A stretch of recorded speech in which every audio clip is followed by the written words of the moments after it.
see what Barney wanted. Got to the door of the room, and the doctor stopped me. Uh-huh. Really read me off. Said that I wasn't to go into the room at all. That he was taking care of Barney personally, that he'd see what he wanted. Yeah? No, that was just the first time. Same things happened a couple more times. And he told us about you. Told us what to say if you asked any questions. Well, what did he tell you? Said that we wasn't to tell you anything. That we didn't know anything. Well, why didn't you tell us all this before? Well, you see, this isn't a regular hospital. I don't think that he's even a regular doctor. I worked around hospitals for a long time, and I never saw no doctor act like he does. He doesn't even know how to write out a diet, feed some of the people here all the wrong things. That right? Yeah, and I'll tell you something else, too. What's that? I don't think there's anything wrong with Barney. I think the whole reason for him being here is phony. Bob? Oh, yes, Doctor. What are you doing here?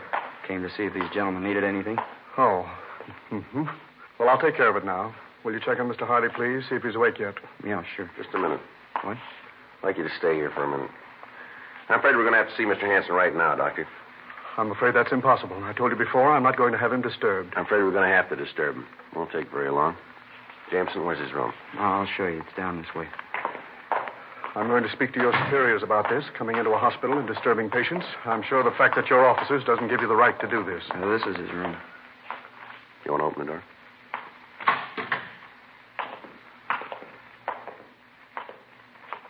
Well, how about it, Doctor? Well, I don't understand it. He's got to be here. He can't get out of bed.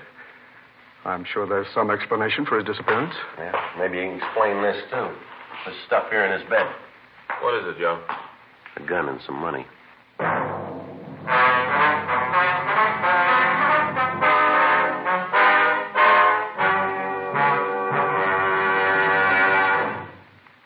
You are listening to Dragnet, the authentic story of your police force in action.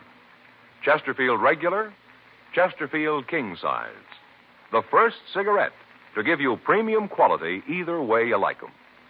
This means that King Size Chesterfield contains tobaccos of better quality and higher price than any other King Size cigarette. Chesterfield is first to name all its ingredients. Ingredients that make the best possible smoke. And Chesterfield gives you this full year's scientific report. No adverse effects to the nose and throat of a group smoking only Chesterfields. So enjoy your smoking. Change to Chesterfield today. Much milder, with an extraordinarily good taste.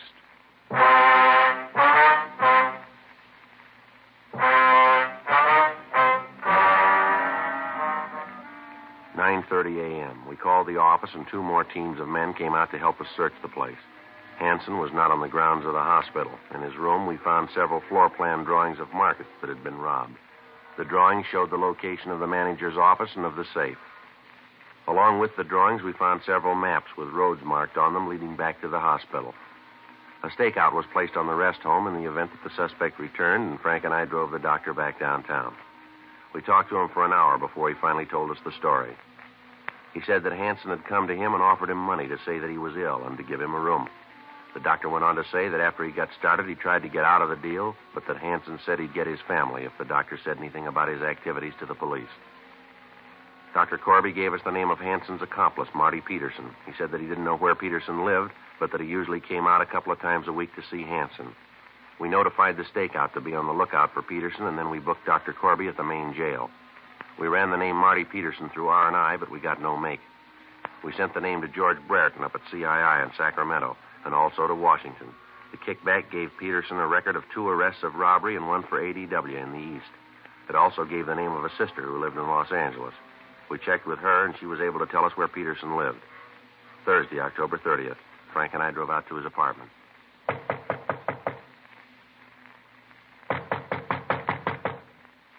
Who is it? The manager. Just a minute.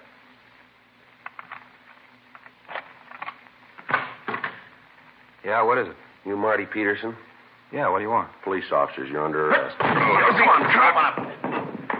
Get out of here, you lousy bug. All right, come on, get up. You got no right to come in here and bother me. What's all this about? Want to shake him? Yeah. Come on, get your hands up on that wall. He's carrying a gun, Joe. Here. I got it. What are you guys trying to prove? I didn't do nothing. You guys lean on everybody like this. Fella's got a record, and right away he's fair game for every crummy cop in the country. Yeah, you bet. Come on, let's go. Well, you still haven't told me what this is all about. What are you putting the pinch on me for? Robbery. Robbery? You're off your rocker. I'm out here on a vacation. I haven't done anything. You're an ex-con with a gun. That's a felony. And where's Barney Hansen? Who? Barney Hansen. Where is he? I don't know no Barney Hansen. Don't know what you're talking about. All right, let's come off it, Peterson. Now, where is he? Barney Hansen? Well, I might know who you're talking about. I know a fella by that name, but he's out in a hospital in the valley. Haven't seen him for a long time in a hospital out in the valley. Nice try, Peterson. Hansen checked out of the hospital. We got the doctor. He told us all about it. Now, where's Hansen? Well, I don't know. Last I heard of him, he's out at that hospital. If he ain't there now, I don't know where he is. All right, let's go downtown. That doctor copped out, huh? Yeah. Filled us in on the whole setup. How about the money? Hmm? You find the money? No, we didn't find anything. You didn't find any dough at all? Not a bit. The crumb, the lousy crumb. He told me to be safe out there. They'd never shake a hospital. Not a dime, huh? No. Looks like he left you to stand for this. He probably took off with all the money. Probably never see him again. Yeah, we ain't going to get away with it. No, sir, he ain't. Looks like he will. Oh, yeah, I'll tell you where he is.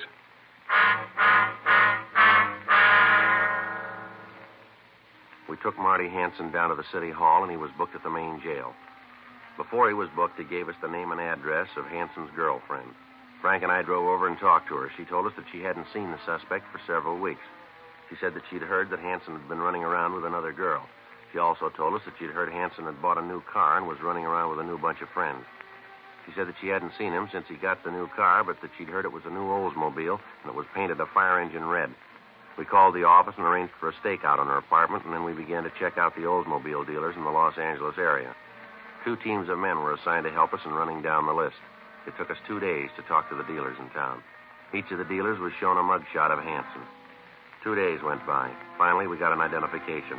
A dealer out on Franklin in Hollywood reported that he'd sold a car to Hansen. However, when we checked the address he gave us, we found that Hansen had moved a week before and left no forwarding address.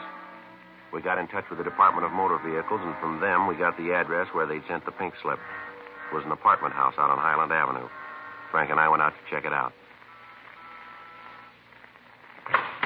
Yes? Bernard Hansen in? No, he isn't. Something you wanted? You expecting him? I don't know. I haven't seen him this morning. I just got here myself. What if we could talk to you? Who are you? Police officers. My name's Friday. This is my partner, Frank Smith. How do you do? I'm Lily Edwards. Come on in. Thank you. Thank you, ma'am. Get you anything? Cup of coffee? Anything? No, thanks. When'd you last see Hansen? Last night. We got a date at 2:30 this afternoon. What time is it now? Well, it's 2:37, ma'am. Late. He'll be along in a minute. What do you want to see him about? Done something? Better if we could talk to him. Personal, huh? Yes, ma'am. He's a wild one, old Barney. Him and that red car. Real wild. Ma'am? That car he drives. You know, it's a red Olds. He's like a kid with it, always wiping it off, taking care of it. I think he'd bring it up here at night if he could. Never seen anything like it. Mm-hmm. How long you known Hansen, Miss Edwards? Not long. A couple of weeks, I guess. Not much more than that. Where'd you meet him? Well, I hope you won't get the wrong idea, but... Ma'am? Well, I live down on Vine Street, below Fountain, you know? Yeah. Well, I usually have morning coffee at the drugstore. The big one on Vine. Yeah. Well, one morning Barney comes in. I guess it's about 9, somewhere around there. He plunks down on a stool next to mine. Then he takes out a package of cigarettes and starts to light one. He's shaking so much he can hardly hold the match up to the cigarette. Well, I got to laughing because I thought he was hung over. Anyways, we got to talking, and the next thing I knew, he asked me out to lunch. Uh-huh. Well, I knew it wasn't proper, but I figured, well, he seemed like a nice guy, so I told him that I'd meet him. We had lunch that day, and we sort of been going together since. I see. Hansen ever told you what he did for a living? No. I asked him a couple of times, but he wouldn't say anything right to the point. He'd, kind of hedge around the bush. So I figured that he didn't want to tell me, and I stopped asking. He was always nice to me. No need for me to pry into his personal affairs. What time you got now? It's 2:40, ma'am. Can't understand it. He's usually so prompt. I hope nothing happened to him. He said sure to meet him at 2:30. Or was it 3:30? I don't remember too well. Never sure about times or dates, things like that, you know. Yes, ma'am. You ever met a man named Peterson, Marty Peterson? Marty Peterson? Yeah, I've met him. Little guy. Yes, ma'am.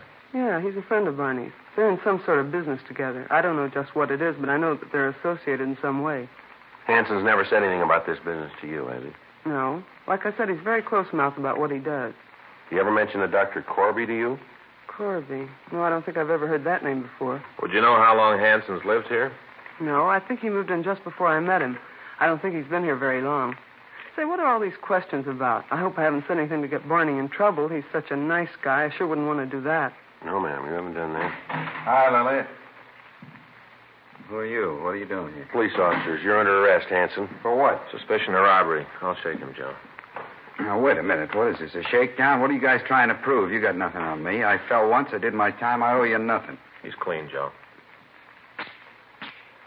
Why'd you do that? I'm not giving you any trouble. I got no reason. You got nothing on me. I got nothing to worry about. I'll go with you. There's no reason not to. You mean what these guys say is true? You've been mixed up in some robbery? Oh, knock it off. What do you mean, knock it off? Don't you talk to me like that. I'm not going to take talk like that from you. Like I said, knock it off. All right, come on, let's go.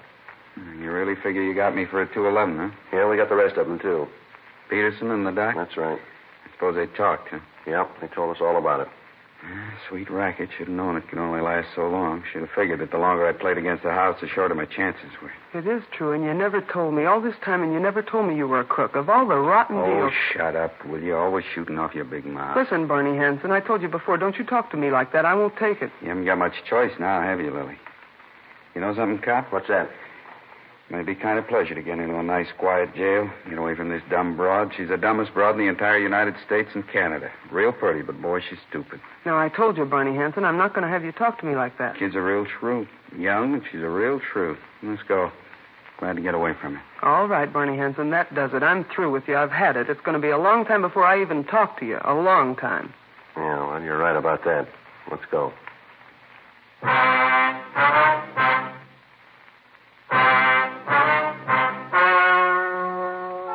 The story you have just heard was true. The names were changed to protect the innocent. On February 4th, trial was held in Department 89, Superior Court of the State of California, in and for the County of Los Angeles. In a moment, the results of that trial. Now, here is our star, Jack Webb. Thank you, George Fenneman. Earlier tonight, George Fenneman gave you what I consider pretty strong evidence that Chesterfield is the cigarette you ought to be smoking. That's why I'd like you to try a pack of Chesterfields. I think you'll find they give you everything you want. A real good taste and Chesterfield mildness.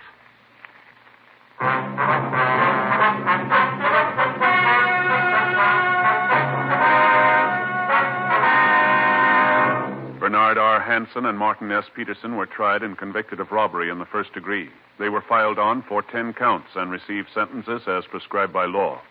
Robbery in the first degree is punishable by imprisonment in the state penitentiary for a period of from 5 years to life.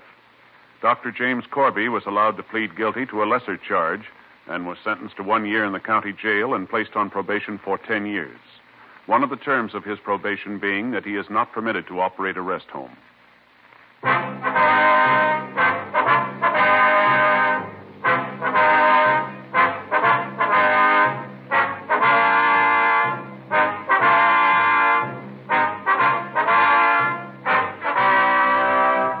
Just heard Dragnet, a series of authentic cases from official files.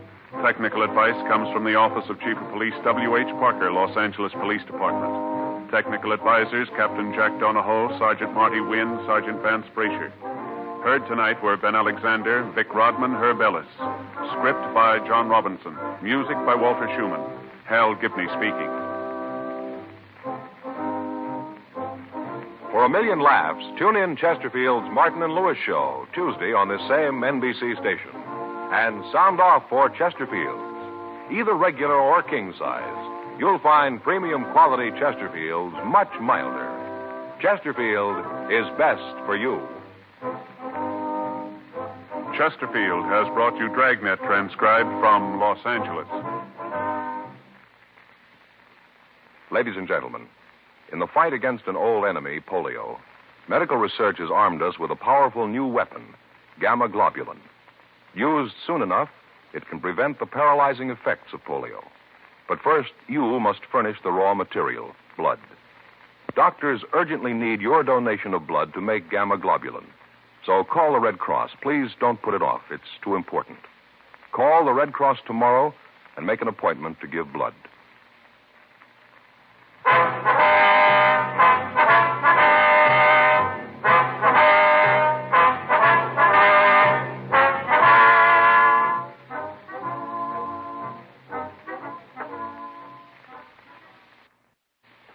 Tonight, it's Adventure with Barry Craig on NBC.